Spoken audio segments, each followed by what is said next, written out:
Joining us now on the Laura Ingraham Show, Speaker of the House, Paul Ryan. Come on, who else would play that song for you? You had to dig up Welcome Back Carter music to bring me on. That's the walk-on music. That's really uncool.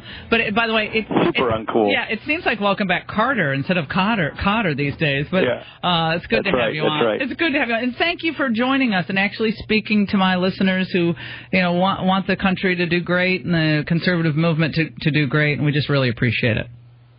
My pleasure, Laura. How you doing? I'm hanging in there. Let's talk about where the country is. We want to talk about the specifics of what you're trying to do over the next several months. This year goes by fast, so we want to hit that.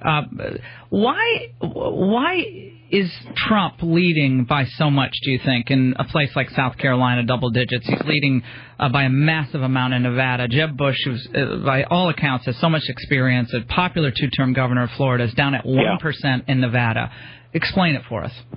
The only explanation I have is he is giving voice to the real and sincere anxiety that is out there.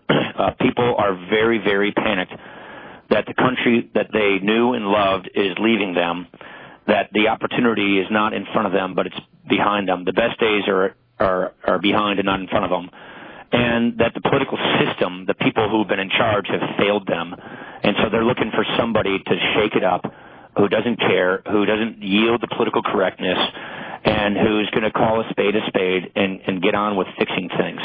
I think that's what people are hungry for, and that's why I think they're being responsive to him. Could you work with him if he were ultimately the President of the United States? Yeah, I'm going to work with whoever the nominee is, and I've made that very clear to everybody, which is, look, I'm going to work with whoever our nominee is. And one of the reasons why we're doing what we're doing in the House, which I hope we can get into in this interview, is we want to add some substance to this conversation, and we want to earn from the public a mandate. Look, this is what I really wish we had done in 2012.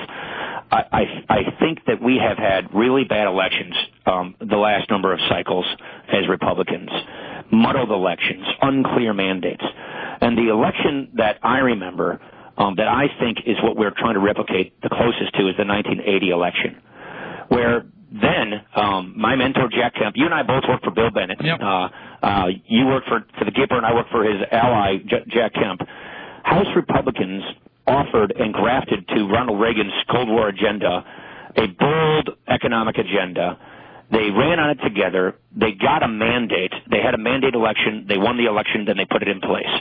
That's what we are trying to do here in the House, which is bring to this conversation real choice for the country, very clear, bold, specific reforms that are necessary to get the country back on track, that unify all conservatives of all kinds, types, and backgrounds so that we can work together to have a unified conservative movement, Republican Party, and go to the country and offer them a very clear, specific, and compelling choice along with our nominee, run on that, and hopefully win that election so that we have the mandate to put these reforms in place to get this country back on track. If we don't think the country's headed in the right direction, we all believe that. So what do we, those of us who are in elected office, owe our citizens, our constituents? We owe them solutions.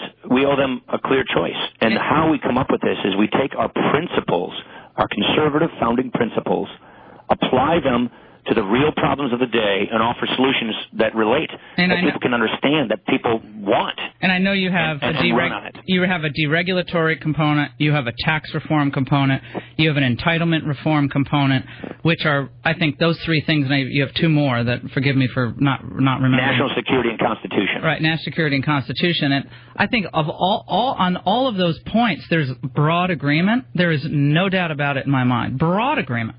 So for that, I think that's a really good foundation. But we do have other issues that the country is roiling about right now, and it's immigration and trade. And on immigration, obviously the donors want one thing, and the people want another thing, and that's why this Trumpist thing is playing. That's why Jeb is at 1%. I mean, my question to you is, someone as smart as you, how do you help bridge the divide between the donor class and the more establishment people, whatever you want to call them, and the people, especially the middle class, who really want to break? How do you bridge that divide? A couple of things. First, I was the backbencher bomb thrower just a handful of years ago, throwing bombs at what was then called the establishment. And so for a person like me to be the Speaker of the House, for a guy like Jeb Hensling to be the chairman of the Financial Services Committee, to have the people who are now in the House in leadership roles, where just 3-4 years ago we were the backbench conservative upstarts, I think is a sign of things that have for the better. That's point one. Point two, on immigration in particular, part of our national security component is securing the border. We see securing the border as more than just an immigration issue. We think it's an existential national security issue. And so in addition to building up our military and showing what we need for a 21st century military and a foreign policy doctrine that gets America on offense, we think securing the border is really a key component of that.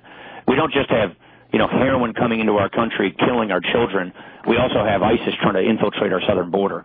And so we think that is a really important part of national security. So we do address immigration as well in that. And on the other issue you mentioned, on the American worker, though, does the American worker get relief here? Because, and I don't need to beat the dead horse here on, the Disney workers and the foreign workers and that stuff. I just think if the establishment compromised a little bit on that issue with the people, I just think I think the sky's the limit for how far the Republican Party can go. There should be no daylight between us. That's my point. And so on those workers you're talking about, let's deal with welfare. Let's get the people who are in America, who are able-bodied adults, who aren't working or looking for work. Let's get them into the workforce before we talk about other issues. Let's get poverty reduced by moving people from welfare to work, and let's have tax reform that doesn't reward companies for moving overseas, but that keeps companies here in America. Let's clean up our tax laws so that Disney doesn't make moves like that. We're losing the biggest publicly held company in Wisconsin to Ireland, in part because of our tax laws. So this is a huge part of our agenda, which is how do you get American jobs, American growth for American workers, so we have faster economic growth, higher wages, and how do we get our own people from welfare to work and secure the border and do these things that we need to do to get higher wages, better incomes. And, by the way, let's prevent a debt crisis and let's take on the entitlements that are going to give us a debt crisis if we don't reform that. You can't even imagine what $19 trillion is. Do you think, is Rubio more of a kind of guy that you can work with? I'm trying to think about one establishment guy who can kind of transcend Trump. Is Rubio it, especially on issues like immigration, trade, and just this other, the 5-point plan that you have? Is he more your kind of personality type? I appreciate the opportunity to take the bait. I'm not going to take the bait because technically I'm actually the chair of the convention. The Speaker of the House is the chair of the convention. So I'm actually Switzerland on this thing. So I'm not going to try. Look, I was born at night, Laura, but I just wasn't born okay. I have one more question. Since you're the chairman of the convention, is George W. Bush finally going to be allowed to speak at a Republican convention?